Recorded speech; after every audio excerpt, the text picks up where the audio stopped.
Shalom.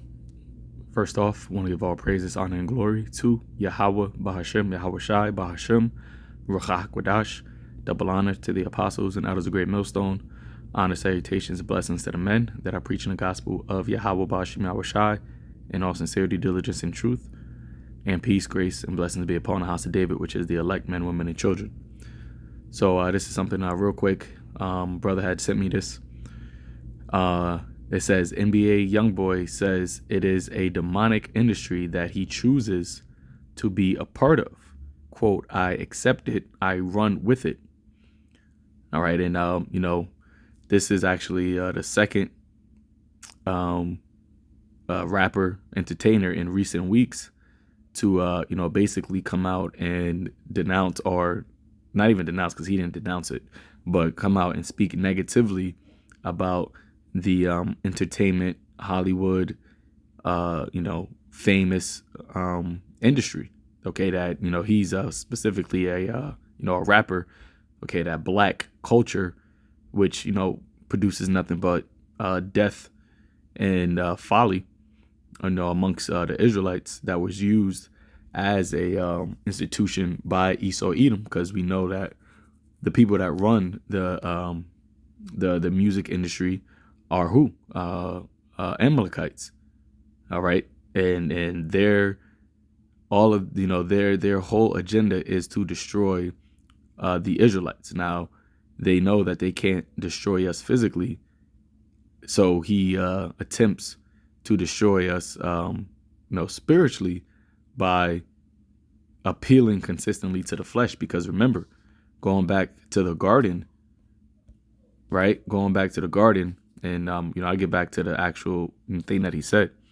But why did the sons of God, lose immortality? All right, how did that actually play out? It wasn't just like they just woke up one day and they no longer had immortality.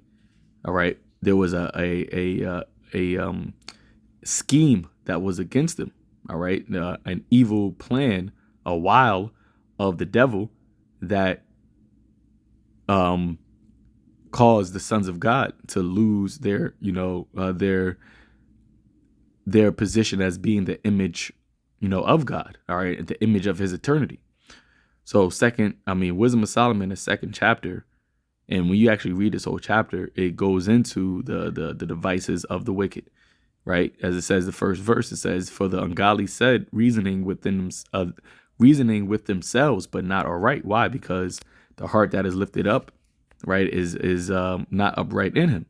See, so when they reason together, because they are of man, they're human, and the Lord gave man the ability to express the cognition of their thoughts, but the way that they reason is not right. All right, they reason from a left-handed mentality. Okay, so it says, "For the ungodly reasoning with themselves, but not aright. Our life is short and tedious, and in the death of a man there is no remedy. Neither was there any man known to have returned from the grave." Right, because death ultimately wasn't created for the sons of God, for the Israelites. Death was created for the beasts of the field, or the heathens, the other nations, to experience. Because to die is to be human, or to be mortal, or to be man. But to live forever, to be an immortal, is to be a God. And then that's the promise, or that was the gift that the Most High gave unto the sons of the Israelites. All right, the sons of God, starting with His son Yahushua. You see, that's how now when we jump to verse 23, it says, "For God created man to be immortal." And which man? The Israelite man, first and foremost, starting with Adam, who is Yahushua, who is the son of God, as it says in Luke, the 3rd chapter, right? It says in Enos was the son of Seth. Seth was the son of Adam. Adam was the son of God. So God created Adam, Yahushua, to be immortal, and made him to be an image of His own eternity, right? And that's why, what was Yahushua called? I'm gonna get back to that, right? But there's as the elder Apostle Tahar says there's lessons within lessons. So when you go to Colossians, the first chapter, around the 20th verse, it says what? So like, yeah, where is it? Colossians 1. Actually, it's like verse 15. It says, who is the image of the invisible God? Who is the image of the invisible God? Hamashiach. That's why the subtitle right here says the incomparable Mashiach, our Messiah. Meaning what? He can't be compared to any other creation on an existence, because he was directly created by the Heavenly Father. So he is unique in a sense of there is no other creation like him. He's incomparable because the Most High had everything created by Yahushua. But Yahushua himself was the only thing that was created directly by the Creator, the Heavenly Father, the He is, right? The He exists. The only thing he's ever created by his own entity or his own self was Yahushua. So he's incomparable. So when you jump to 15, and what's even deeper about that is that the Most High had that spirit, even he had that spirit experience death through the ultimately, him coming on the earth as Adam, and then he transgressed. But then when he sent him down as Yahushua, he gave him the spirit without measure. And that's how Yahushua had to experience death while being perfect in order to receive salvation or immortality back again. You see? Yeah, it's actually, it's real, it's deep. The relationship between the Heavenly Father and Yahushua, and the importance of Yahushua and what he did for us. But going back to Colossians 1 verse 15, it says, who is the image of the invisible God, the firstborn of every creature? For by him were all things created that are in heaven and that are in earth, visible and invisible, whether they be thrones or dominions or principalities or powers. All things were created by him and for him. You see that? But 15 is a point where it says he who is the image of the invisible God. So going back to second Wisdom of Solomon, the second chapter, for God created man to be immortal and made him to be an image of his own eternity. Nevertheless, through the envy of the devil came death into the world, and they that do hold of his side do find it. And that brings me back to here in the book of Mark, chapter 8, verse 35. It says, for whosoever, Salakia, for whosoever shall save his life shall lose it, but whosoever shall lose his life for my sake and the gospel's, the same shall save it. For what shall it profit a man if he shall gain the whole world and lose his soul, or his own soul? Or what shall a man give in exchange for his soul? All right. So what are you going to give in exchange for your body, your spirit, right? And this is what what they do in the industry, right? Because of the envy of the devil, this is how he allows death to enter. Well, this is how he seduces Jake with the pleasures of the flesh, but ultimately it leads to what? Destruction. And that's where it always led to. So let's hear what he says.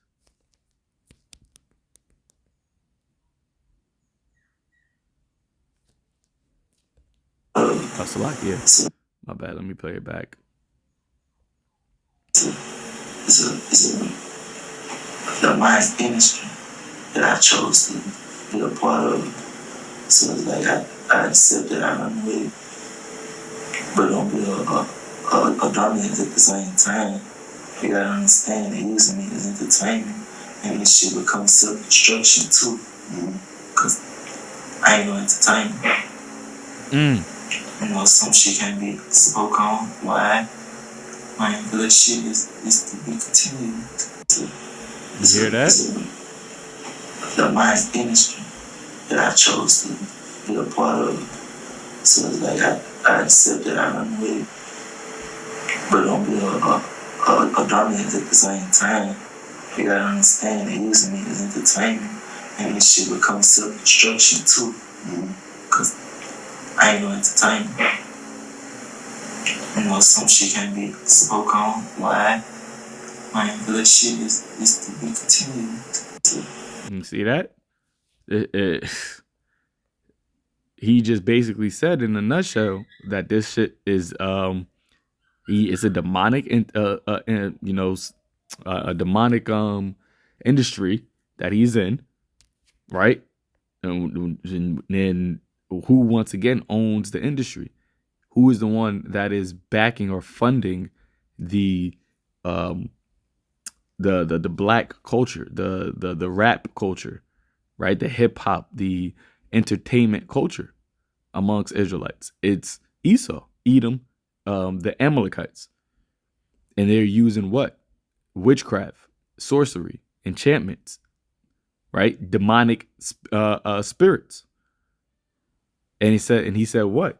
It becomes so they gave him this money. They gave him the world to push out this demonic energy amongst our people. But what? He said it's self-destructive too. And that's where it's what? You lose your own soul. You see? They got the riches, but they lost their own self. They lost their soul. They lost their connection with their possible or any possible connection with the creator. That's why a lot of people in the industry, they just they're just gonna have to die on this side. All right. And you see a lot of them try to get their soul back, right? DMX, we talked about it, right?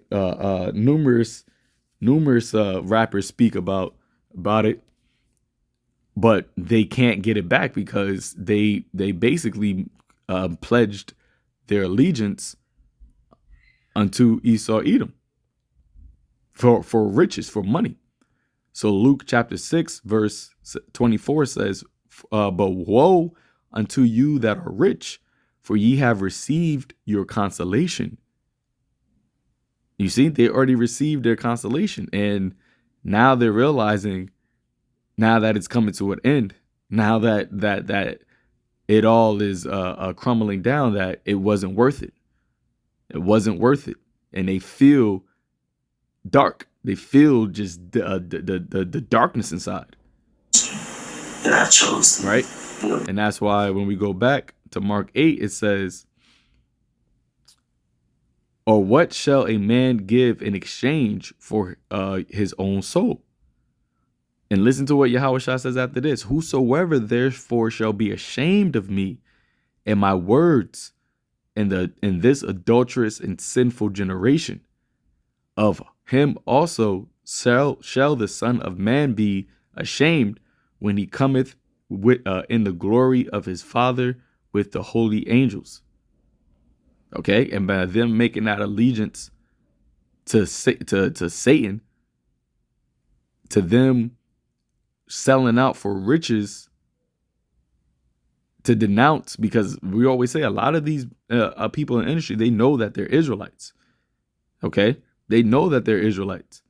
So you can only imagine what Esau tells them, to say. I'm speaking of behind the closed doors, when they're actually making this deal. And then they may tell him to denounce, and they may tell him this is the name, right?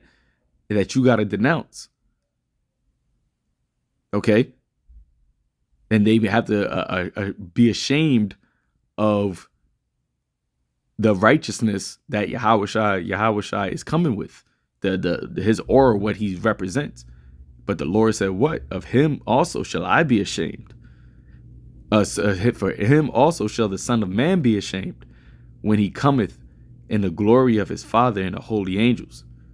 And that's something that you don't want to feel that, man. You do not want to feel that shame when you see Yahweh. You want to be one of the ones that do what? That are what does it say? Is oh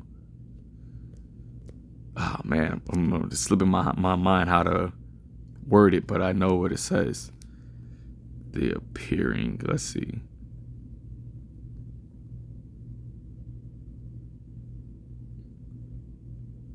Yeah, them that love his appearing. 2 Timothy 4 verse 8 says, henceforth there is laid up for me a crown of righteousness, which the Lord, the righteous judge, shall give me at that day, and not to me only, but unto all them that love his appearing.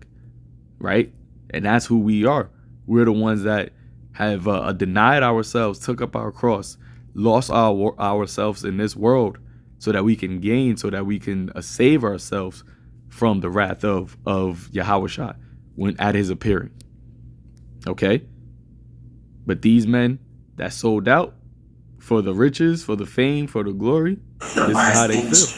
And they know what they sold out, and they chose to be a part of it. So it's like I accept that I run with it. Yep. But don't be a dominant at the same time. You gotta understand they're using me as entertainment, and this shit becomes self-destruction too. Cause I ain't no entertainment. You know, some shit can be spoke on. Why?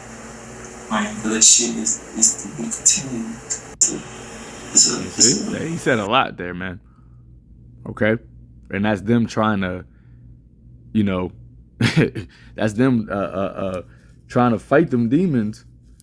That's them trying to regain their spirit, regain their soul, but they already sold it.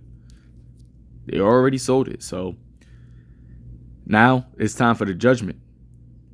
Okay, now it's time for the judgment. That's why the Lord said, woe unto you that be rich, for ye have received your consolation. You got to be happy already. You got to experience what this life can give to a Israelite man. You got to be the highest that an Israelite man could get in his life. And you did that all for what? Because now it's all coming to an end. You see? So, hey, with that, Lord willing, this is edifying unto the elect, giving all praises, honor, and glory to Yahweh, Ba'ashem Yahushai, Ba'ashem Rakakwadash, Shalom.